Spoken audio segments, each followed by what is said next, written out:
Hello all, நமஸ்கார். வாழ்க்கையில் சில சமயம் இந்த ஆரம் மாதிரி இருந்துட்டு போயிட்டா பிரச்சனையே இல்லைன்னு தோணும். பிடிச்சிருக்கா பிடிச்சிருக்கு, பிடிக்கலையா பிடிக்கல, வேணுமா வேணும், வேண்டாமா வேண்டாம், தூங்கணுமா இப்போ தான் தூங்கணும், வெளியில் போகணுமா இப்போயே போகணும், என்ன நினைக்கிறோமோ அதை எக்ஸ்ப்ரெஸ் பண்ணிட்டாக்கா நமக்குள்ளே எதையும் வச்சு அழுத்திக்க மாட்டோம். பாருங்க, நான் இப்போ வீடியோ பண்ணணும்னு உட்காடுறேன், அதெல்லாம் இல்லை, நான் இங்கே தான் உட்காருவேன், நீ மேலே உட்காரக்கூடாது, கீழே தான் உட்காரணும்னு. ஏன்னா அவனுக்கு ஈக்குவலாக உட்காரணுமா, உட்கார வச்சுட்டு உட்காந்துருக்கான்.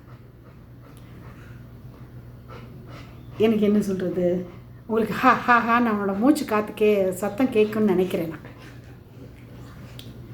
சில சமயம் அவளை மாதிரி சிம்பிளாக இருந்துட்டு போய்டுறது லைஃப்பில் பெட்டராக இருக்குமோ என்னமோ. அவள் என்ன நினச்சிப்பாளோ, இவள் என்ன நினச்சிப்பாளோ, அவளுக்காக விட்டு கொடுக்கலாம், இவாளுக்காக விட்டு கொடுக்கலான்னு நம்மளை மாற்றிண்டு, எஸ்பெஷலி விமன் ஆஃப்டர் 35-40 எப்போ பார்த்தாலும் யாருக்காகவாவது விட்டு கொடுத்துட்டே இருந்து நம்மளுக்குன்னு ஒரு லைஃபே இல்லாமல் போயிட்டோம் அப்படின்னு தோன்றுறது. நம்மள நிறைய பேர் அப்படி தான் இருக்கோம். எனக்கு இதான் வேணும், நான் இப்படி தான் இருப்பேன்னா ரொம்ப செல்ஃபிஷ், அது ரொம்ப கெட்ட குணம் அப்படின்னு சொல்லி நம்மளை வளர்த்துட்டாங்கன்னு நினைக்கிறேன். அதனாலேயே நம்மளுக்கு அப்படி சொல்லிக்கவோ பண்ணிக்கவோ தெரியல.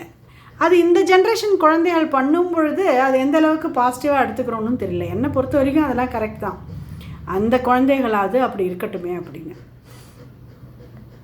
சிம்பிளாக இருந்துட்டாக்கா, எனக்கு கோவம் ஆமாம், நான் வெடிச்சு செதறிடுவேன், சந்தோஷம் ஆமாம், கொட்டி தீர்த்துடுவேன், அழுக வருதா அழுக ஆமாம், அழுது தீர்த்துடுவேன், பசிக்கிறதா சாப்பிட்டுடுவேன்.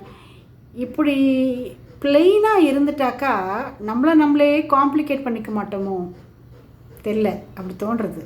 இதோ இவனை பார்த்ததுலேருந்து அப்படி தோன்றுறது. நமஸ்கார். என்ன என்ன என்ன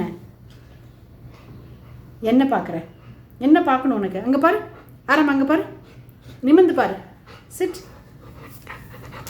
நமஸ்காரம் சொல்லு, நீ சொல்லு, இங்கே வா. நமஸ்காரம்.